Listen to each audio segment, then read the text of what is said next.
Tema khotbah saya adalah Sang Pemberi Janji. Bersyukur kalau kita percaya buat janji-janji Tuhan. Saya percaya janji-janji Tuhan itu tidak ada yang biasa-biasa.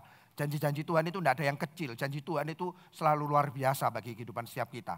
Tapi enggak cuma sekedar kita percaya akan janjinya.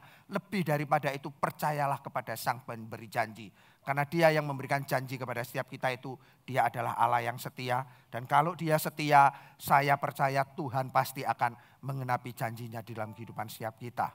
Ya. Nah, saya ajak kita buka kitab Kejadian pasalnya yang ke-28, ayatnya yang ke-20 dan ke-22. Lalu bernasarlah Yakub, jika Allah yang menyertai dan akan melindungi aku di jalan yang kutempuh ini, Ia memberikan kepadaku roti untuk dimakan dan pakaian untuk dipakai, sehingga aku selamat kembali ke rumah ayahku, maka Tuhan akan menjadi Allahku. Perhatikan ya ayat 21 yang terakhir, maka Tuhan akan menjadi Allahku. 22, dan batu yang kudirikan sebagai tugu ini akan menjadi rumah Allah, dari segala sesuatu yang engkau berikan kepadaku akan selalu kupersembahkan 1/10 kepadamu. Saya enggak lagi khotbah perpuluhan, enggak. Ya, tetapi tema kita sepanjang bulan ini adalah God promises, janji-janji Allah. Ya, saya percaya tadi saya sempat ngomongkan janji Allah itu bukan hal yang kecil, bukan janji-janji yang biasa. Janji Tuhan itu selalu luar biasa di dalam kehidupan setiap kita. Enggak pernah janjinya cuman ya sederhana, simpel, enggak. Ya, janjinya selalu luar biasa bagi kehidupan setiap kita.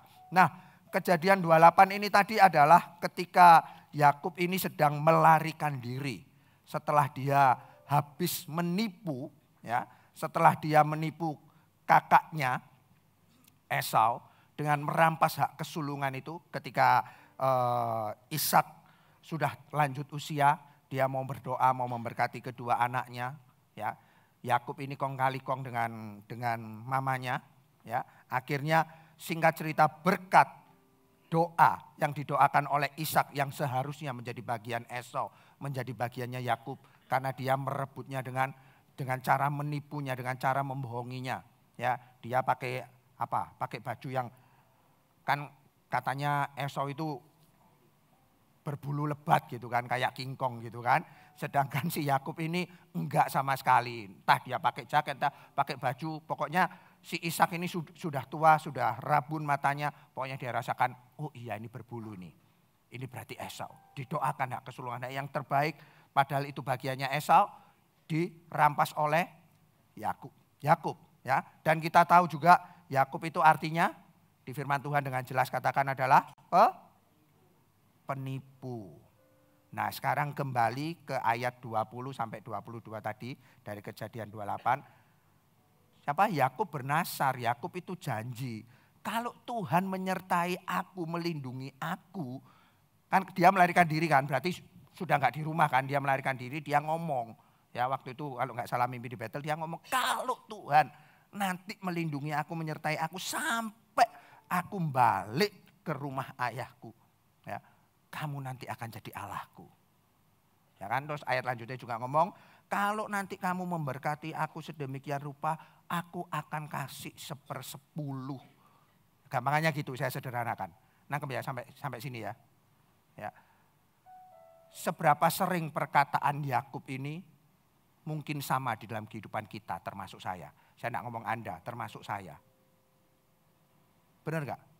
Seolah-olah kan ngomong sama Tuhan, Tuhan, kalau kamu berkati aku Tuhan, kau buat aku jadi kaya melimpah.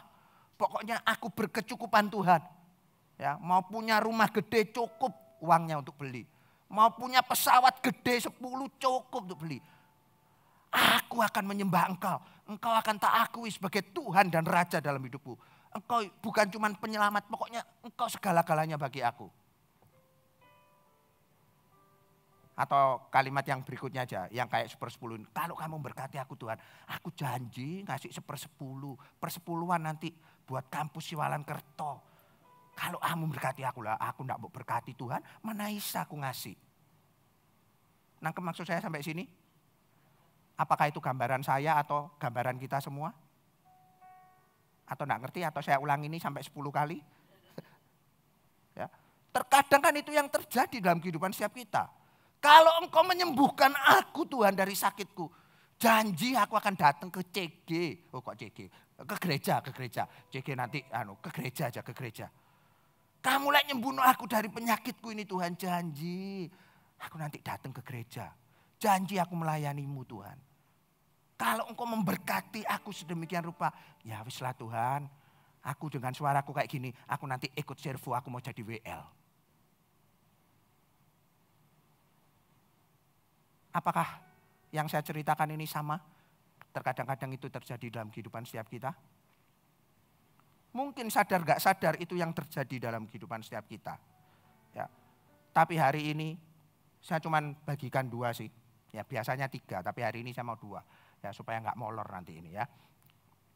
Saya mau cuma bagikan 2 dari kisah ini. Sebelum kita menerima setiap janji-janji Tuhan dalam kehidupan setiap kita, apa yang dapat kita pelajari dari kisah Yakub ini? Yang pertama, ya, temanya tadi judulnya kan sang pemberi janji. Yang pertama, dia tidak pernah mundur dari pekerjaannya. Sang pemberi janji itu tidak akan pernah mundur dari pekerjaannya. Apa pekerjaannya sang pemberi janji itu? Filipi 1 ayat yang ke-6 berkata seperti ini, saya baca dulu aja ya. Filipi 1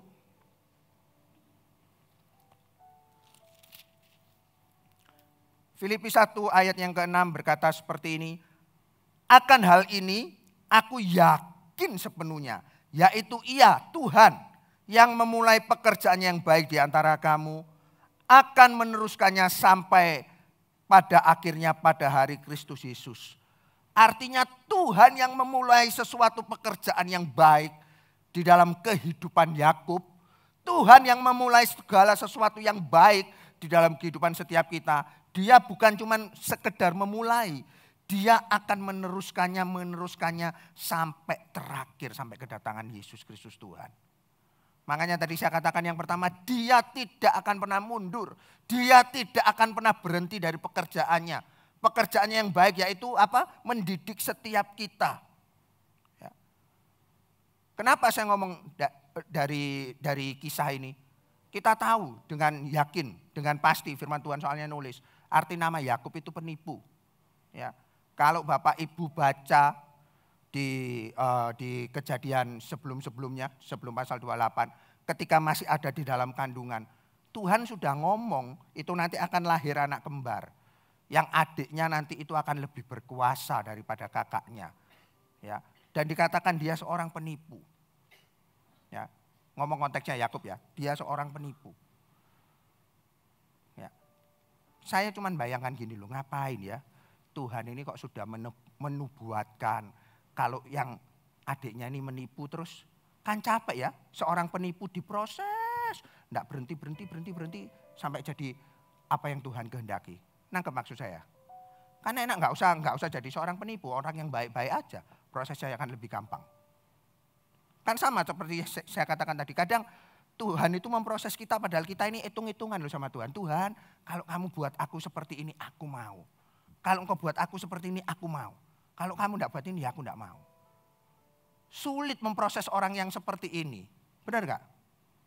Sampai sini nangkep maksud saya Bapak Ibu? Kelihatannya kedinginan semua ini, diam. Ya. Atau contoh ya, Bapak Ibu yang punya anak. Kalau punya anak bahasa Surabaya duablek setengah mati. Ya, setengah hidup gitu. Gimana didiknya? Terutama mama-mama. Kalau papa-papa gitu kan kadang agak diam aja. Kalau mama-mama, mama itu cerewet pulsa enggak habis-habis, ya pancet, enggak berubah-berubah. Benar enggak? Ada mama-mama di sini? Atau masih gadis semua, masih muda belia semua? Kan kesulitan kalau kita mendidik orang seperti ini. Mama sudah ngomong berapa kali. Sebelum makan cuci tangan. Sudah 1000 kali ngomong pancet aja. Tambah dibilang, sudah kok aku tadi sudah cuci tangan. Kapan? 1 minggu yang lalu. Mangkel gak Bapak Ibu? Hah? Masih tetap mau ngomongi? Ayo jujur, yang mau siapa? Angkat tangan. Yang gak mau. Yang doa no anak ini, mbuh doa apik ta elek aku gak tahu. Tuhan, uyel. Kita kadang ya sebagai orang tua punya anak yang seperti itu. Kadang kita ya memang bisa dua, satunya bisa terus ngomongin itu pasti sabarnya itu udah habis gitu. Tapi banyak yang kehilangan kesabaran kalau punya anak yang seperti itu. Ya. Termasuk curhat sedikit enggak apa-apa ya Bapak Ibu ya. Sebagai hamba Tuhan, sebagai gembala saya mewakili Pastor Antoni aja, dari saya sendiri kan gak enak nanti gitu kan. Kalau punya jemaat diomongin enggak nurut-nurut ya. Karena saya punya ya waktu, bukan sekarang enggak enak kalau cerita yang sekarang. Waktu masih menggalakan orang-orang muda gitu kan. Dia ngomong sama saya kayak gini, apa kok dosa saya enggak pernah tak buat. 10 perintah Allah itu sudah pernah tak langgar semua loh. Kalau tak lakukan gitu saya bisa puji Tuhan gitu kan. Sudah pernah tak langgar semua. Kecualinya cuma satu, dia ngomong gitu. Saya tak tunggu-tunggu apa kecualinya satu itu apa. Dia ngomong, aku gak pernah mateni wong kok deh. Gak pernah bunuh. Yang lainnya mencuri pernah, berzina pernah. Dia ngomong 10 itu cuma satu yang gak pernah dilakukan. 9 itu kok dilakukan, dilanggar, keliru gitu kan. Dilakukan bagus. Lah saya waktu itu cuma mikir kayak gini, kok domba kayak gini kok jadi domba aku, kok jadinya dombanya Pastor Antoni gitu kan lebih enak. Benar enggak? Yang setuju dengan saya katakan amin. Enggak apa-apa nanti saya kasihkan Pastor Antoni kalau sekarang-sekarang ini ada kayak gitu. Ya kan? Saya selalu gitu terus. Saya sampai kadang dalam tanda petik ya, ngomel sama Tuhan. Aku kok mbok sing ngene-ngene terus Tuhan. Koncoku ki lho akeh gak ono sing lain ya aja aku terus. Ya. Tapi Tuhan enggak pernah berhenti, Tuhan enggak pernah nyerah. Dengan jelas-jelas loh itu Yakub itu penipu. Ya. Dia enggak pernah mundur untuk membentuk setiap kita ini seturut gambar dan rupa Allah. Karena kita ini diciptakan segambar dan serupa Dia. Siapapun kita, walaupun kita di dalam posisi yang gak enak sekalipun. Makanya Filipi tadi katakan bukan cuma memulainya, tapi meneruskannya sampai seperti apa yang Tuhan mau terjadi di dalam kehidupan Yakub. Demikian pula di dalam kehidupan setiap kita. Tuhan melanjutkan, Dia gak pernah nyerah. Ya. Dia gak pernah menyerah bagi setiap kita. Perlawanan kita tidak akan pernah menandingi ketekunannya. Seberat apapun kita melawan, tidak akan pernah menang dengan ketekunannya Tuhan untuk memproses setiap kita. Untuk menjadi segambar dan serupa dengan Dia. Bayangkan kalau Tuhan menyerah terhadap Yakub, nggak ada Israel hari ini. Ya. Saya nggak bisa membayangkan karena saya juga bukan Tuhan. Begitu luar biasanya kesabaran Tuhan, ketekunan Tuhan. Bahkan detik-detik terakhir itu loh, siapa sih si Yakub itu yang kalau Bapak Ibu ingat ketika dia kan lari lagi setelah dia bukan lari pagi ya Bapak Ibu, lari lagi harus meninggalkan rumah daripada mertuanya si Laban untuk kembali pulang. Ya, sebetulnya kan dia takut. Takutnya apa? Karena ketemu dengan Esau. Karena takut dibunuh. Ya. Waktu itu diceritakan kayak gini kan. Dia tahu waktu di tengah perjalanan bakal nanti kan enggak tahu ada pengintainya atau apa. Pokoknya dia dengar. Itu loh Esau. Dengan bergerombol banyak orang, banyak pasukannya datang. Ya, datang. Pokoknya berlawanan ketemu gini. Terus dia atur gitu kan. Siasatnya dia atur. Ya ini bawa beberapa ternak, domba apa bersama dengan pasukannya. Nanti kalau ketemu dengan pasukannya Esau ngomong ini dari Yakub. Kan gitu kan? Betul ya? Ya setelah itu bukan ini. Ada lagi rombongan lagi. Tadi misalnya onta, sapi, kemudian lagi domba. Ini bilang dari Yakub. Dalam tanda petik kayak nyuap gitu untuk meredahkan amarah. Ya memang namanya penipu banyak akal, betul Bapak Ibu ya. Kadang kita kan belajar juga dari situ, benar gak? Dan kita sekarang di zaman sekarang jauh lebih pinter kita ini gitu kan. Ya, setelah itu Poin saya kayak gini. Setelah itu baru anak-anaknya, istrinya, yang terakhir dia. Betul nggak? Artinya dia ini sebetulnya ya takut mati gitu kan. Yang lain dikorbankan duluan kan. Betul nggak? Tapi Tuhan tidak pernah nyerah loh dengan orang yang kayak gini. Justru detik-detik seperti itu terjadi pertarungan, pergulatan. Tuhan melawan Yakub dan akhirnya namanya diubah menjadi Israel. Betul nggak? Makanya saya katakan poinnya bukan Yakubnya, bukan kitanya. Poin saya itu Tuhan tidak pernah nyerah. Tuhan tidak pernah mundur membentuk setiap kita untuk menjadi segambar dan serupa dengan Dia. Kalau kita mau menerima kegenapan janji Tuhan, jadilah apa yang Tuhan mau. Bukan jadi yang seperti kita mau. Oleh karena itu izinkan Tuhan membentuk setiap kita. Ketekunannya itu kita tidak akan pernah bisa melawannya. Yang kedua, dari kisah ini kita bisa belajar, Dia sang pemberi janji itu memurnikan hati kita. Tuhan memurnikan hati kita. Saya mau kasih contoh terlebih dahulu. Kalau Bapak Ibu tahu seorang tukang perak atau pengrajin perak, ya, ketika dia sebelum membuat karya yang indah, perak itu adalah lempengan-lempengan yang biasa, sampai akhirnya menjadi lempengan yang berharga. Ya, ketika dia harus memproses, memurnikan perak ini, dia taruh perak itu di pemurnian. Ya bukan sama tangannya gini sih, bukan ya. Mungkin pakai penjepit atau apa, pokoknya pakai alat. Tujuannya apa sih? Supaya setiap hal-hal yang tidak diinginkan, itu ketika dipanaskan, dimurnikan itu semua hilang. Tinggal yang murni, tinggal peraknya, kemudian dia bentuk itu sesuai dengan apa yang dia mau. Dan dia bukan cuma tinggalkan itu ngawasin, enggak, tapi dia ada. Ya, dia ada selalu di dekat peraknya itu. Karena apa? Kalau terlambat sedikit ya perak itu akan hancur lebur. Ngerti ya maksud saya ya? Dia berada di dekatnya, bahkan mungkin ya ngawasin terus supaya enggak sampai kebablasan perak itu hancur. Bagi saya sama. Kalau nomor 2 tadi saya ngomong dia memurnikan hati kita. Tuhan itu selalu ada bagi setiap kita. Dia tidak pernah meninggalkan kita sedetik pun ketika di dalam proses apapun yang enggak enak. Tuhan selalu ada supaya kita enggak hancur. Kita enggak terjatuh sampai hancur. Tuhan selalu siap siaga, dia selalu ada. Intinya apa yang dia enggak mau, ya, apa yang enggak sesuai dengan kehendaknya, itu biarlah itu lalu dari dalam hidup kita. Dan kita timbul seperti perak ataupun emas yang murni. Seperti yang Tuhan kehendaki di dalam kehidupan setiap kita. Ya. Dan itu yang menjadi masalah buat setiap kita. Ketika kita mengalami pemurnian seperti itu, proses seperti itu. Ya. Kita baca dulu Ibrani 12 ayat yang ke-7. Jika kamu harus menanggung ganjaran, Allah memperlakukan kamu seperti anak. Di manakah terdapat anak yang tidak dihajar oleh ayahnya? Dihajar ini bukan dikebukin ya Bapak Ibu ya. Maksudnya dididik, diproses.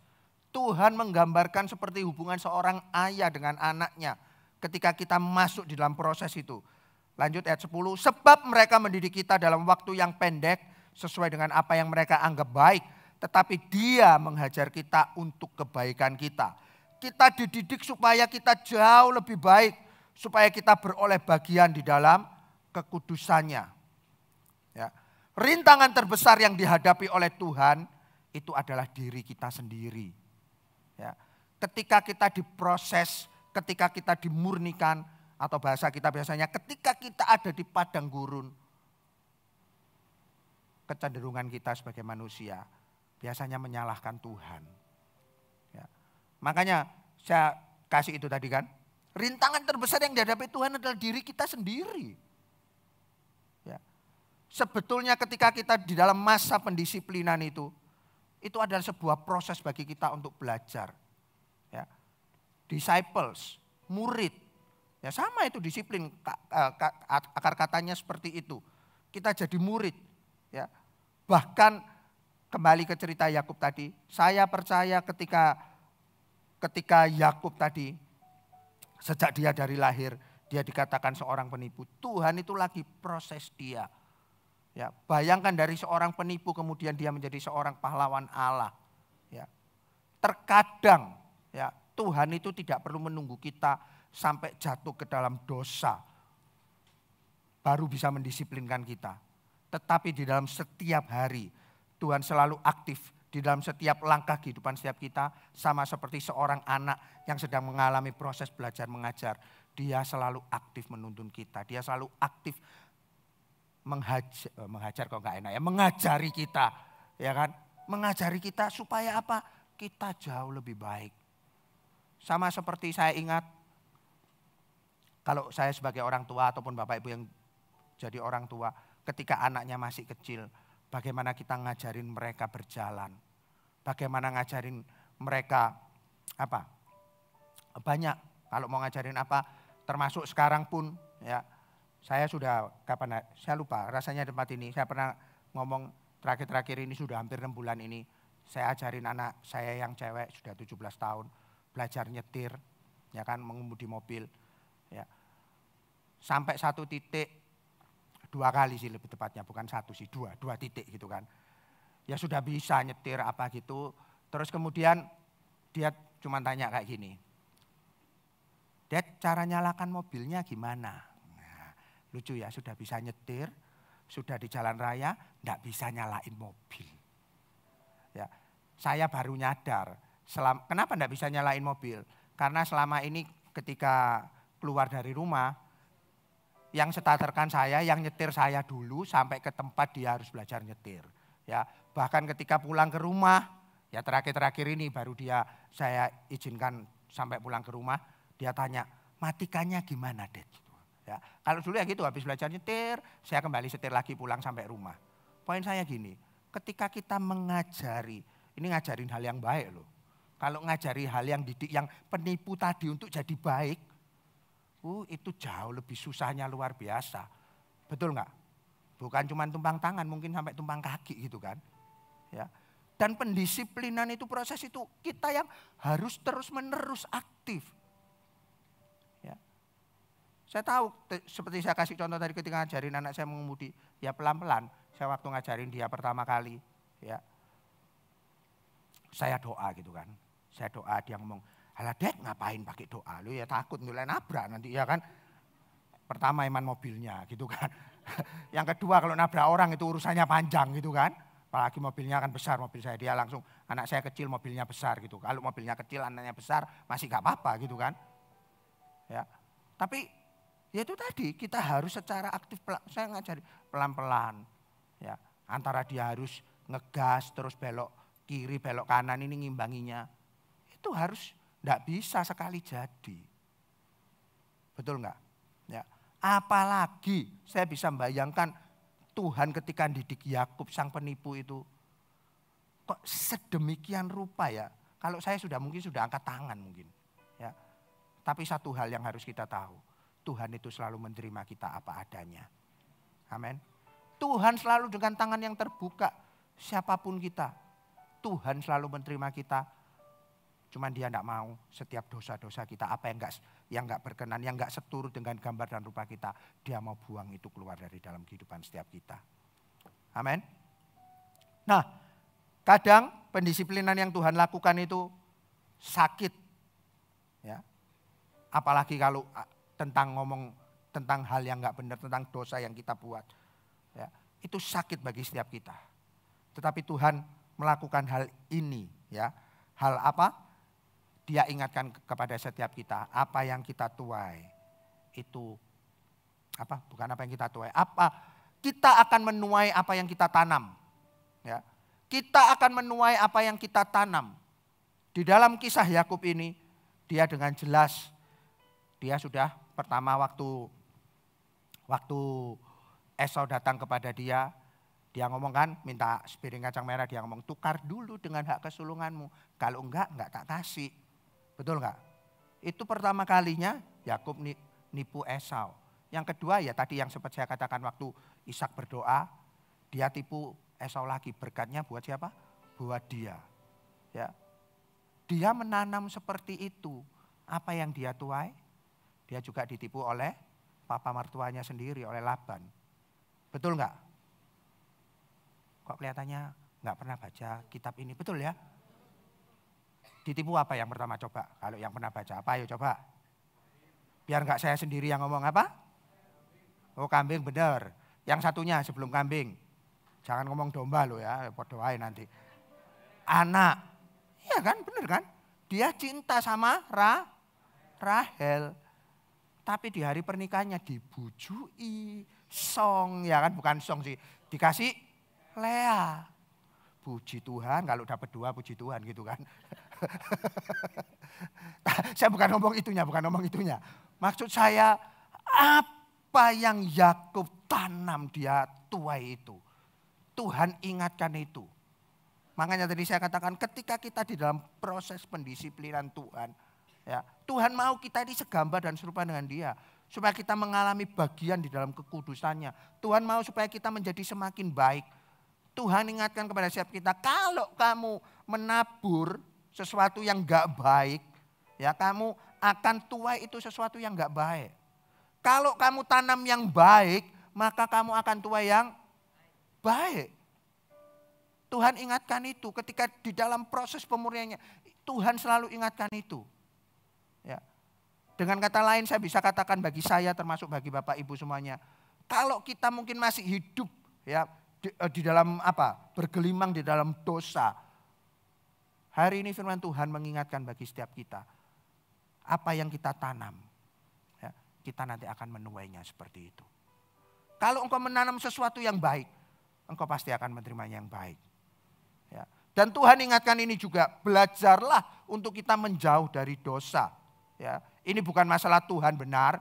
Ya Tuhan selalu benar atau kita salah. Bukan. Tetapi saya mau katakan lagi, Tuhan itu tekun membentuk setiap kita. Ya. Tuhan tekun membentuk setiap kita, jauhi apa yang Tuhan tidak mau. Apalagi dosa. Dosa itu musuh utama Tuhan. Tapi sahabat kita kadang dosa itu, karena dosa itu nikmat. Benar gak? Ada yang ngomong dosa tidak enak? Tidak ada. Pendeta loh ini yang ngomong dosa itu enak. Tidak ada dosa yang tidak enak. Semua dosa enak. Tapi itu akan sirna, itu akan pudar. Ketika kita tahu kalau kita mengasihi Tuhan. Amin. Dan Tuhan terus tekun kepada setiap kita untuk kita bisa menjauhi setiap dosa. Setiap apa yang gak berkenan di hadapannya, jauhi itu. Ya. Kita lihat, gak usah dibuka ayatnya, di Kejadian 32. Sampai akhirnya Yakub ketika dia bergumul. Ya. Dan dia menang, Tuhan gantikan namanya menjadi Israel. Seorang penipu menjadi pahlawan Allah. Amin. Saya mau buka ayat yang terakhir. Ibrani pasal yang ke-11 ayatnya yang ke-21. Karena iman, maka Yakub ketika hampir waktunya akan mati, memberkati kedua anak Yusuf. Lalu menyembah sambil bersandar pada kepala tongkatnya. Ya. Lihat ini suatu perbedaan yang sangat-sangat kontras. 180 derajat. Dulu dia seorang penipu, ketika dia tahu waktunya hampir tiba dia mau mati. Dia memberkati cucu-cucunya. Ya. Dari seorang yang dulu gak peduli dosa, gak dosa dan lain sebagainya. Pokoknya aku ya kayak gini. Di situ dia menjadi seorang penyembah Allah. Amin. Ya, kalau dulu dia pergi diusir atau melarikan diri, masa tuanya Yakub memberkati cucu-cucunya. Rencana Allah adalah mengubah orang yang melawan Allah menjadi orang yang mengabdi kepada Allah. Dulunya dia orang yang selalu melawan Allah, Yakub akhirnya sampai di sini dia menjadi seorang yang pengabdi kepada Tuhan. Proses pemurnian itu yang Tuhan lakukan terus menerus bukan cuma kepada Yakub tetapi kepada kita semua. Supaya kita berhenti menjadi orang-orang yang melawan Allah tapi sungguh-sungguh menjadi orang yang mengabdi kepada Tuhan. Amin. Dan itu terus terjadi, pemurnian itu terjadi. Dan Tuhan dengan tekun melakukannya di dalam kehidupan setiap kita. Dan saya percaya kalau Tuhan sanggup mengubahkan Yakub, Tuhan yang sama sanggup mengubahkan hidup setiap kita. Tuhan menginginkan kita belajar berhenti, bersandar pada diri kita sendiri dan belajar mempercayainya dengan segenap hati. Yakub selama ini dia selalu berpikir aku yang paling pinter, banyak akal. Kayak lagu zaman dulu kan, si kancil anak nakal, nah itu kan banyak akalnya gitu kan. Yakub merasa dia banyak akalnya, dia bisa. Aku bisa kok. Ya. Tapi Tuhan mau tunjukkan, jangan bersandar pada kekuatan diri sendiri. Bersandarlah kepada Dia, percayailah Dia. Ya. Kalau hari ini, ya, Bapak Ibu mungkin, tadi saya katakan tema hari ini adalah God Promises, janji-janji Tuhan. Mungkin janji Tuhan dalam kehidupan Anda 1 bulan yang lalu, atau 1 tahun yang lalu, 5 tahun, 10 tahun yang lalu, belum digenapi di dalam kehidupan Anda. Jangan bersandar pada pengertianmu sendiri, jangan bersandar pada kekuatan Anda sendiri. Percayailah Tuhan, Dia pasti akan menggenapi janjinya dalam kehidupanmu. Mungkin situasinya ya enggak ideal, situasinya mungkin enggak mungkin. Kayak gini enggak mungkin Tuhan bisa menggenapi janjinya. Ya, saya enggak mau ulangi tadi, saya khotbah tadi bagi Sarah itu tadi. Kadang menertawakan janji Allah, enggak mungkin ini bisa terjadi. Memang mustahil bagi manusia, tapi enggak ada yang mustahil bagi Tuhan. Jangan gunakan kekuatan kita sendiri, percayalah kepada Dia. Percayalah kepada Sang Pemberi janji, lebih daripada sekedar janjinya. Amin. Kalau mungkin saya tanya sama Bapak Ibu Saudara di tempat ini, Bapak Ibu percaya kepada Tuhan? Saya percaya pasti 100% mungkin ya, 100% masih mungkin, mungkinnya dikit aja. Pasti percaya sama Tuhan. Ya. Tapi ketika kita mengalami proses pemurnian itu yang padang gurun tadi, kok janji-janjinya tidak digenapi, apakah masih bisa percaya kepada Dia? Bagi saya seperti ini, kita bisa percaya kepada Tuhan, tidak mengandalkan kekuatan kita sendiri ketika kita kenal Dia. Kita bisa percaya karena kita kenal Dia. Kita bisa kenal sama Tuhan karena kita punya hubungan, kita punya relationship sama Tuhan. Ya. Kalau ada janji Tuhan belum digenapi dalam hidupmu dan engkau mungkin sudah mulai menyerah, bukan cuma sekedar bagi saya bukan cuma sekedar percaya pada Tuhan. Belajar kenalilah Tuhan. Bangun hubungan pribadimu dengan Tuhan. Karena ketika engkau mengenal Tuhan, itu adalah fondasi bagi setiap kita. Bukan cuma setiap orang yang cuma mendengar firman Tuhan, ya, tapi orang yang mendengar dan melakukan firman Tuhan. Itu sama seperti di kitab Lukas tentang 2 macam dasar. Ya. Kalau kita cuma dengar firman Tuhan, itu seperti kita itu membangun di atas pasir. Datang angin, hujan, badai, roboh. Karena tidak ada fondasinya. Tapi ketika kita mengenal dan kita melakukan apa yang Tuhan mau. Seperti dibangun dengan sebuah fondasi batu. Ketika angin, badai, banjir datang, rumah itu gak akan roboh. Sama. Kalau kita punya fondasi seperti itu, kita kenal Tuhan kita tidak akan pernah menyangkali Dia. Karena Dia Allah yang setia, kita percaya kepada Dia. Tinggal tunggu waktunya, sesuai dengan waktu Tuhan, Dia akan menepati apa yang Dia janjikan dalam kehidupan Anda. Amin.